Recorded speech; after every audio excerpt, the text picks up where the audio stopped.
दोस्तों, जब आप एक बहुत बड़े क्षेत्र पर रिसर्च कर रहे हैं, बहुत बड़ा क्षेत्र मतलब ये कि आप उस क्षेत्र के लोगों तक पहुंच ना पाए, वो इतना बड़ा क्षेत्र हो कि आपकी अप्रोच वहां तक ना हो पाए, तो आप कौन सी सैंपलिंग मेथड यूज करेंगे? आप किस सैंपलिंग मेथड से, कौन सी प्रतिचयन विधि से आप लोगों का चयन करेंगे कि जिनके आधार पर आप अपना रिसर्च कर सकें? आज हम उसी सैंपलिंग मेथड पर डिस्कशन करेंगे कि जब बहुत बड़ा एरिया होता है, बहुत ज्यादा लोग होते हैं, बहुत बड़ी पॉपुलेशन होती है, तब कौन सा मेथड यूज किया जाना चाहिए सैंपलिंग मेथड में। और उस मेथड का नाम है क्लस्टर सैंपलिंग।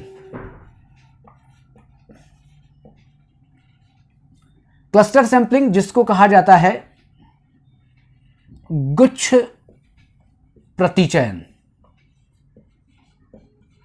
इसका एक नाम और भी है, एरिया सैंपलिंग।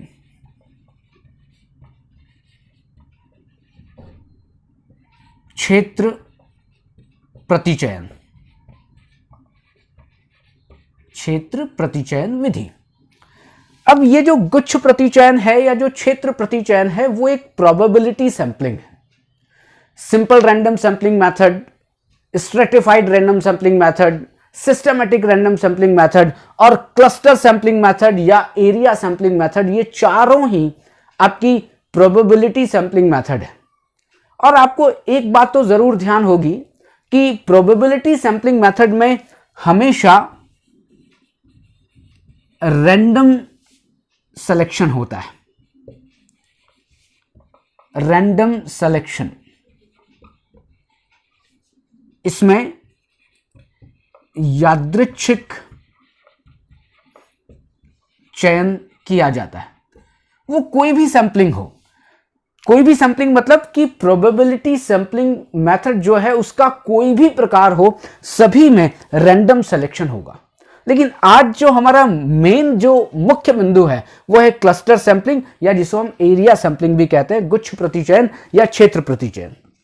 ये कैसे दूसरी सैंपलिंग मेथड से अलग है, तो इसका आप थोड़ा सा एक समझें।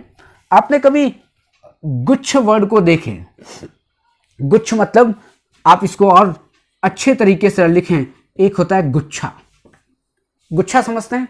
गुच्छा मतलब जब आप एक थोड़ा देखें कि आप जब बहुत सारे फूल को इकट्ठा कर दें, और फूल को इकट्ठा कर दें और इकट्ठा करके उसको बांध दें, तो आप ये कहेंगे कि ये गुच्छा है। किसका गुच्छा है? फूलों का गुच्छा है। आप पत्ती को इकट्ठा करें, बहुत सारी पत्तियों को इकट्ठा करें और पत्तियों को इकट्ठा करके बांध दें, आप ये कहेंगे ये पत्तियों का गुच्छा है। वैसे ही आप बहुत सारे लोगों को मिला दें और मिलाने के बाद क्या करें? मिलाने के बाद उनको एक साथ रख दें। ये क्या हो गया? ये आपका हो गया एक गुच्छा, या आप इसे कहें ये क्या हो गया? ये आपके लिए क्लस्टर हो गया। क्लस्टर क्या हो गया? ये जो एक क्षेत्र है, उस एक क्षेत्र के लोग। यहां पर लेकिन उस बड़े क्षेत्र की बात नहीं हो रही है, यहां पर यह है कि बहुत बड़ा क्षेत्र है और उनमें से आपने कुछ गुच्छों को चयन किया, कुछ क्लस्टर्स को चयन किया, और वो जो एक क्लस्टर है वो क्या है? ये एक क्लस्टर है, एक गुच्छा है, एक एरिया है छोटा सा। वैसे ही दूसरा एरिया होगा, वैसे ही तीसरा एरिया होगा, वैसे ही चौथा एरिया होगा, और सब जो भी क्लस्टर्स हैं, उन क्लस्टर्स में हम लोगों का चयन करके उनके ऊपर हम अध्ययन करेंगे।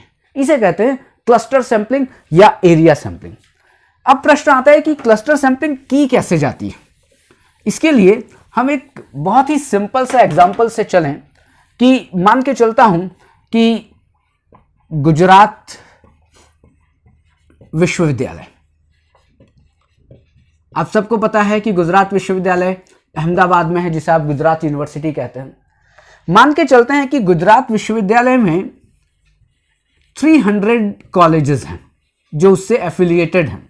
चाहे वो कड़ी में हो सकता है, चाहे वो राजकोट में हो सकता है, चाहे वो अलग अलग डिफरेंट सिटीज में हो सकते हैं। राजकोट में गुजरात विश्वविद्यालय का कोई कॉलेज है या नहीं है मुझे नहीं पता, लेकिन फिर भी अलग अलग जगह 300 कॉलेजेस हैं जो गुजरात यूनिवर्सिटी से संबंधित हैं।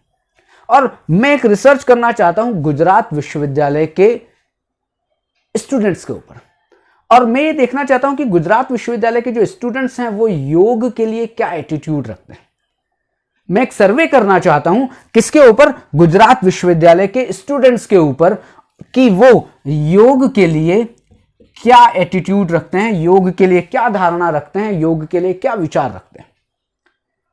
तब मैं क्या करूंगा, एक काम ये कर सकता हूं कि मैं जो 300 कॉलेजेस में लगभग 5 लाख स्टूडेंट्स पढ़ते हैं, तो मैं क्या करूं, 5 लाख स्टूडेंट्स के पास जाऊं कि भाई साहब आप योग के लिए क्या समझते हैं, दूसरे के लिए पास जाऊं, तीसरे के पास जाऊं, हर स्टूडेंट्स के पास जाऊं और हर स्टूडेंट से योग के लिए जो भी वो विचार रखते हैं वो मैं लूं, मैं उनका इंटरव्यू लूं और डेटा का कलेक्शन करूं।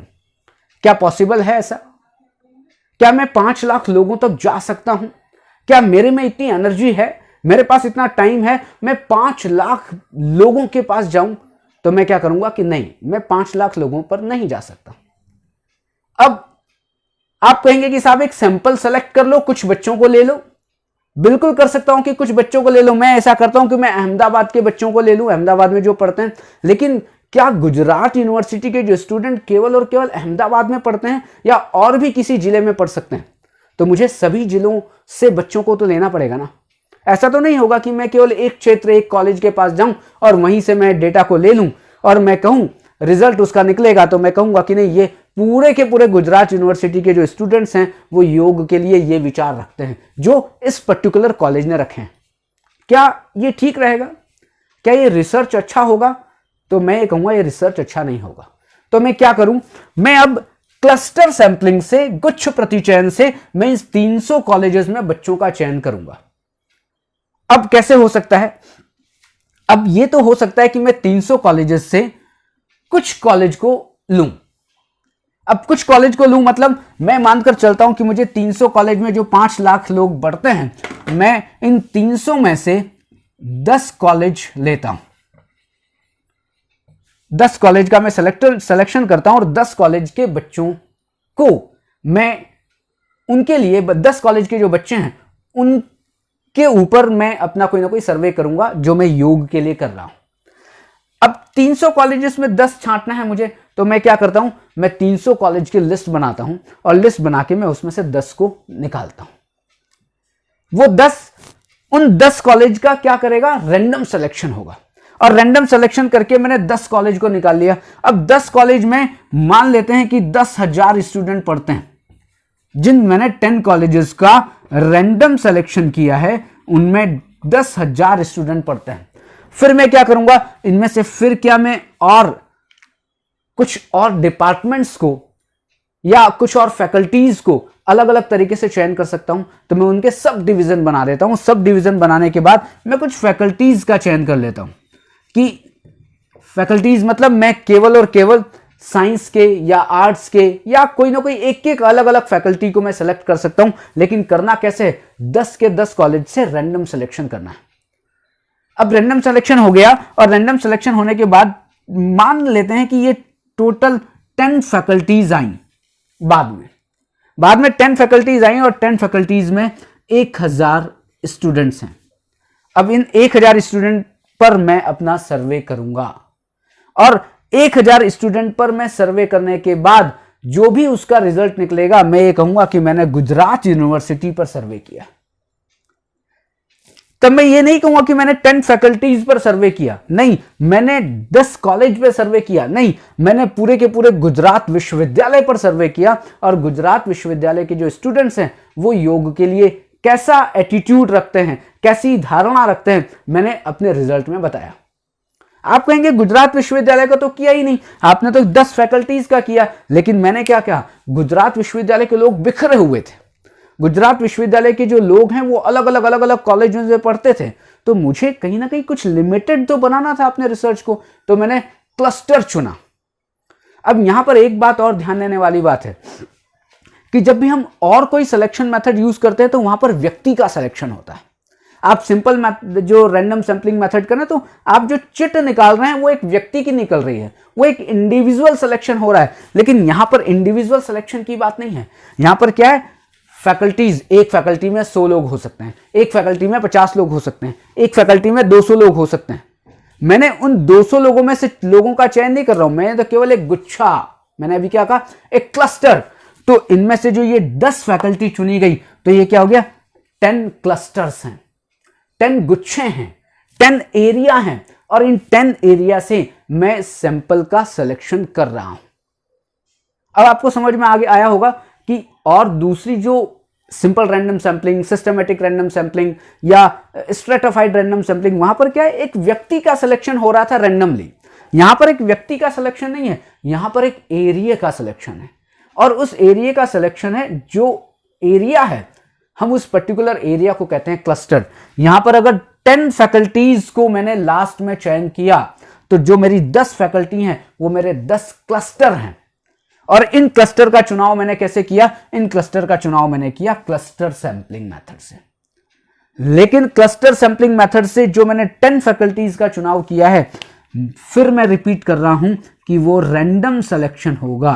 रैंडमली मैंने 10 फैकल्टीज चुनी है, मेरा कोई पर्सनल बायस, मेरी कोई पर्सनल जो विश है, मेरी पर्सनल लाइक्स और डिसलाइक्स का इनके ऊपर प्रभाव नहीं पड़ा है, इनके चयन के ऊपर। बल्कि मैंने क्या किया, पहले गुजरात विश्वविद्यालय के 300 कॉलेजेस, इनमें मैंने 10 कॉलेजेस का चयन किया रैंडमली, और 10 कॉलेजेस में 10 फैकल्टीज का चयन किया, वो भी रैंडमली। और इन 10 फैकल्टी में जितने भी स्टूडेंट थे, मान के चलता हूं 1000 स्टूडेंट थे, मैंने उन 1000 स्टूडेंट पर अपने रिसर्च को किया। और मैंने रिसर्च में क्या किया, मैंने इन सब 1000 स्टूडेंट की योग के लिए एटीट्यूड को देखा, उनका मैंने इंटरव्यू लिया, उनको मैंने क्वेश्चनर दिया, जो भी कुछ या जैसे भी कुछ मैंने इंफॉर्मेशन को कलेक्ट किया। अब मैंने जैसे ही इंफॉर्मेशन को कलेक्ट किया, मैंने उसको एनालाइज किया, मैंने रिजल्ट क्या निकाला, मैंने रिजल्ट ये नहीं निकाला कि 10 फैकल्टीज का है, मैंने रिजल्ट ये निकाला कि गुजरात विश्वविद्यालय के लोग या गुजरात विश्वविद्यालय के स्टूडेंट्स योग के लिए क्या एटीट्यूड रखते हैं। यह है आपका क्लस्टर सैंपलिंग। अब फाइनली हमने simple random sampling, stratified random sampling, फिर अभी सिस्टमैटिक रैंडम सैंपलिंग और क्लस्टर सैंपलिंग, ये चारों जो प्रोबेबिलिटी सैंपलिंग मेथड की मेथड्स थी, सैंपलिंग मेथड्स थी, इन सब को हमने कंप्लीट कर लिया है। अब अपने नेक्स्ट वीडियो में हम नॉन प्रोबेबिलिटी सैंपलिंग मेथड को समझेंगे। तो आपने अगर इन वीडियोस को अभी तक नहीं देखा है, जो पिछले मैंने बनाए हैं, आप उनको आराम से जाकर देख सकते हैं। और यदि कोई क्वेश्चन हो तो आप कमेंट बॉक्स में क्वेश्चन कर सकते हैं। आपको मैंने कल भी बताया था कि मेरे YouTube चैनल पर एक रिसर्च मेथोडोलॉजी की एक प्लेलिस्ट बनी हुई है। उस प्लेलिस्ट में बहुत सारे रिसर्च से रिलेटेड टॉपिक हैं, आप वहां पर जाएं और आप उसको देखें। ओके, थैंक यू, फिर मिलेंगे, बाय बाय।